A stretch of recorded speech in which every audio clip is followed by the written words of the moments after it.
E aí, galera da tecnologia, bem-vindos a mais um Desvendando Código. O programa que é pioneiro em trazer as discussões técnicas mais avançadas, mas de um jeito descontraído que todo mundo entende. Exato, e hoje o papo é de alto nível, Vamos falar de Data Flint, observabilidade de alto nível para o Apache Spark. Cara, esse tema é fundamental. Quem trabalha com Spark sabe a dor que é monitorar e otimizar as aplicações, principalmente quando a coisa começa a escalar, né? Total.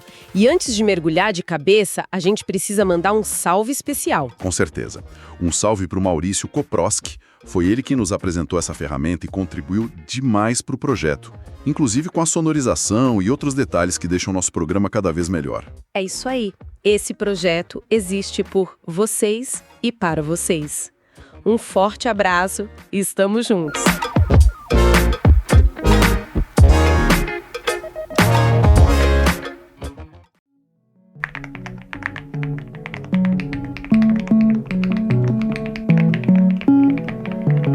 Bom, vamos começar a desempacotar isso.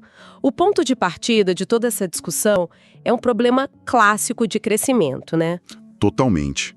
A empresa começa a crescer, os times de dados se multiplicam e, de repente, você tem, vários clusters de Amazon EMR, ON e QS rodando em paralelo. Um para o time de finanças, outro para o marketing, cada um no seu quadrado. Isso.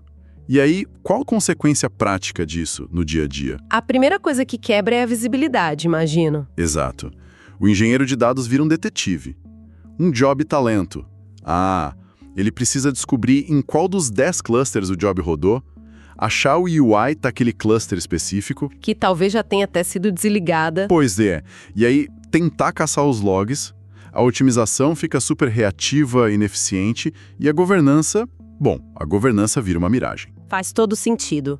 É impossível otimizar o que não se consegue ver de forma consolidada. E qual é a abordagem que as fontes trazem para resolver esse quebra-cabeça? A solução é elegante, Centralizar a observabilidade usando um Spark History Server, o SHS, mas de forma externa e desacoplada. E como funciona essa arquitetura na prática? Funciona assim. Todos os jobs de Spark, não importa em qual cluster EMR ou AKS eles rodem, são configurados para enviar seus logs de eventos para um único lugar. Um bucket centralizado no Amazon S3, certo? Exatamente. E aí, em um cluster EKS completamente separado e persistente, você sobe uma instância dedicada do Spark History Server. O único trabalho desse SHS é ler os logs daquele bucket central. É como ter várias câmeras de segurança e finalmente instalar uma central de monitoramento unificada. Perfeito. A analogia é essa. Você para de olhar cada monitor individualmente e passa a ter uma tela só com tudo. E essa central de monitoramento precisa ser uma fortaleza, certo? Como a arquitetura garante que o acesso a todos esses logs seja seguro? Ótimo ponto. A segurança é uma camada fundamental. A solução proposta usa uma combinação de AWS Client VPN para criar um túnel seguro, um Private CA para gerenciar os certificados e o Route 53 para dar um nome amigável a tudo isso. Isso. O resultado é um URL HTTPS fácil de lembrar que dá acesso ao UI do eStore Server de qualquer lugar, desde que a pessoa esteja conectada na VPN da empresa. Ok, então o primeiro passo é ter essa visão centralizada e segura. Mas isso resolve só metade do problema, porque a interface padrão do Spark, vamos combinar, não é das mais amigáveis. Nossa, nem me fale. É um mar de texto e tabelas. E é aí que a mágica acontece. Entra em cena o Data Flint. O upgrade para UI do Spark. Exato. É uma ferramenta open source que se acopla à UI e adiciona uma aba nova turbinada. E a instalação é ridiculamente simples. São literalmente 2 linhas de configuração no seu job PySpark ou Scala. E o ponto da segurança aqui é crucial. É uma ferramenta Apache 2.0 e, mais importante, ela não manda nenhum dado ou métrica para fora do cluster.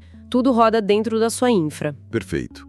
E o Data Flint ataca a usabilidade da UI do Spark em 3 frentes. A primeira é a visualização do plano de consulta. Que em vez daquele texto gigante, vira um fluxograma visual, né? Isso, um fluxograma intuitivo. Você vê de onde o dado veio, por onde passou e para onde foi. Erros de lógica saltam aos olhos. Reduz muito a carga cognitiva. Entendi. A segunda frente é o tal do Performance Heat Map. Sim. Isso aqui te tira completamente da adivinhação. O DataFlint analisa as métricas de cada etapa e pinta de vermelho as que estão mais lentas. O gargalo fica explícito. Acabou aquilo de ficar caçando o problema em logs. Exatamente. E a terceira frente, que para mim é o que realmente muda o jogo. São os alertas e as recomendações. É isso. Ele não só te mostra o problema, ele te ajuda a resolver. Ele identifica padrões clássicos tipo o Small File Problem. Lê milhares de arquivos pequenos. Isso, que é péssimo para performance. E ele não só aponta, olha, você tem um problema aqui. Ele já sugere a correção no código, como adicionar um repartition ou um coalesce. Cara, isso acelera a curva de aprendizado do time de uma forma impressionante. Fora a qualidade de vida de não precisar ficar apertando F5 na página da UI, já que ele atualiza em tempo real. Pois é. Agora, essa visibilidade toda acaba revelando coisas inesperadas, né? As fontes mencionam um ponto crítico de segurança que o DataFlint ajuda a expor. Ah, essa parte é muito importante. Sim, e é um ponto que muita gente não se dá conta. Seus logs do Spark podem estar vazando dados sensíveis, e-mails, CPFs, qualquer tipo de PII. Espera aí, como assim vazando dados? A gente está falando de um ataque ou de algo mais sutil que acontece por padrão? É algo que acontece por padrão, por causa da arquitetura do Spark. Diferente de um banco relacional, o Spark não tem o conceito de queries parametrizadas. Ah, entendi. Então, se eu escrevo um filtro no código, tipo filter coluna igual a email@exemplo.com, Esse valor literal, o e-mail, se torna parte do plano de consulta. E esse plano de consulta vai parar nos logs de eventos. que vão para o S3 centralizado e aparecem no Spark History Server.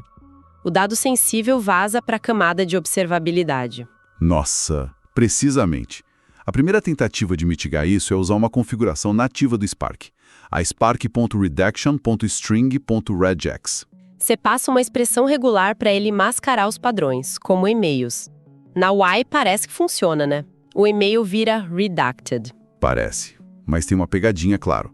A informação ainda vaza nos metadados do NoSQL na UI, se você passar o mouse em cima da caixinha do filtro. O valor original aparece. Caramba! E como o DataFlint é mais visual, isso fica escancarado. Exato. A outra tentativa é esconder a lógica dentro de uma UDF, uma User Defined Function. Só que isso pode destruir a performance. Mas por quê? Porque o Spark trata essa UDF como uma caixa preta. O otimizador do Spark, o Catalyst, é super inteligente, mas ele não consegue olhar dentro do código da UDF. E por causa disso, ele não pode aplicar otimizações cruciais como o pushdown filter. Exatamente, ele não consegue empurrar o filtro para perto da fonte de dados e acaba lendo muito mais informação do que precisaria. Então, no fim das contas, a melhor prática não é uma solução de código, mas de arquitetura de dados. É isso. A melhor solução é, sempre que possível, não trabalhar com tabelas que contenham PII. Segregar os dados, sabe? Tabelas sensíveis e não sensíveis. E fazer a maior parte do trabalho nas tabelas anonimizadas. A grande lição aqui é que observabilidade não é só sobre performance, meu. É uma lente de aumento crítica para a segurança também. Perfeito. E toda essa complexidade está impulsionando uma evolução na própria engenharia de dados. A era dos hacks e scripts isolados está terminando. Sim, um dos artigos cita o caso da LeBonCoin, que em 18 anos foi de um script shell para uma arquitetura de data mesh, ou a Snap unificando dezenas de instâncias do Airflow. É um movimento claro em direção à plataformização. E isso nos leva a um dos exemplos mais concretos, a plataforma PlatSpark, construída pela Wix. A escala deles justifica, né? Totalmente. Estamos falando de 50 terabytes de dados brutos por dia, 5.000 aplicações Spark. É impossível gerenciar isso de forma artesanal. E a plataforma deles se baseia em 3 pilares. O primeiro é simplificar o deploy. Eles abstraíram a complexidade de configurar um cluster EMR por trás de uma API simples. O desenvolvedor foca na lógica de negócio, não na infra. Isso. O segundo é o tratamento automático de falhas. Eles têm um componente que chamam de Watchdog, que monitora e reinicia os jobs de streaming ou os clusters se algo cai. e de forma inteligente para evitar que um job seja executado 2 vezes, o que é um problema clássico. E o terceiro pilar fecha o ciclo: governança e observabilidade nativas. Exato. A plataforma já nasce com tudo integrado. Prometheus, Grafana e, claro, Dataflint. E eles usam OpenLineage para ter linhagem de dados em nível de coluna. Ou seja, dá para rastrear a jornada de um dado específico, desde a origem até o relatório final. A boa prática vira o padrão. É isso.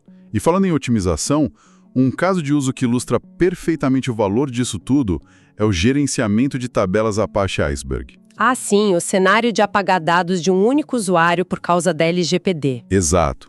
Imagina isso numa tabela gigante de viagens. No modo padrão do Iceberg, o Copy on Write, para apagar os registros de um usuário, o Spark tem que reescrever todos os arquivos de dados onde aquele usuário aparece. Se o usuário viajou muito, a operação de apagar uma pessoa pode te forçar a escrever a tabela inteira.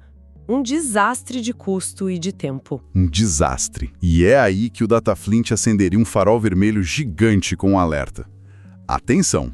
Você reescreveu 100% da tabela para deletar só 1% dos registros. E qual a solução que uma plataforma como a PlateSpark poderia facilitar? Mudar o modo da tabela para Merge on With. Nesse modo, em vez de reescrever os arquivos, o Iceberg cria pequenos arquivos de deleção. A escrita fica ordens de magnitude mais rápida. O trade-off é que a leitura fica um pouco mais lenta. Um pouco. Mas para esse caso de uso, a troca compensa muito.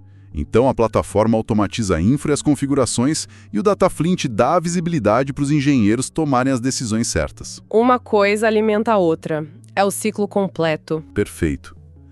A plataforma garante a estabilidade e a governança, e a observabilidade garante a eficiência e a otimização contínua. E essa evolução não acontece no vácuo, né? As fontes que a gente analisou apontam algumas outras tendências na mesma direção. Sim, uma dica tática, mas com um impacto financeiro gigante, é a otimização de custos de transferência no S3. O upload para o S3 é gratuito e o download dentro da mesma região também. Dá para arquitetar pipelines que se aproveitam disso para economizar até 99% em custos de transferência de dados. É quase um hack de custos da nuvem. Totalmente. Outra coisa é a IA responsável e os LLMs. A Microsoft, a Atlassiana. Todo mundo está usando IA para não só monitorar, mas otimizar e se proteger de forma mais autônoma. Isso eleva a barra do que observabilidade significa. Não é mais só ver o que aconteceu, mas prever e agir. O que nos conecta com o CDC, o Change Data Capture, processamento em tempo real. Ferramentas de linhagem como o OpenLineage se tornam absolutamente essenciais nesse cenário para monitorar a latência ponta a ponta. Cara, depois de tudo isso, de ver tanta automação, observabilidade com Dataflint, plataformas como PlateSpark, otimização de custos e segurança... Fica a reflexão, né? Com a tecnologia resolvendo cada vez mais os gargalos de infraestrutura e performance de forma automática, qual vai ser o próximo grande gargalo no mundo dos dados? Será que o desafio vai ser a própria tecnologia evoluir ou vai ser a nossa capacidade, como humanos, de fazer as perguntas certas para os nossos dados? Fica aí para a galera pensar. Boa pergunta, meu. Galera, que papo sensacional. Esperamos que vocês tenham curtido e que isso ajude a otimizar o dia a dia de todo mundo. Se estiverem lá no YouTube, não se esqueçam de deixar aquele like maroto e de se inscrever no canal, ativando o sininho de notificações para saber quando tem episódio novo em tempo real. Se estiverem ouvindo pelo Spotify, sigam o podcast, deixem sua avaliação e, se possível, um comentário educado com sugestões de pautas ou melhorias. E, claro, compartilhem nosso conteúdo com a galera. Um forte abraço e até o próximo Desvendando Código.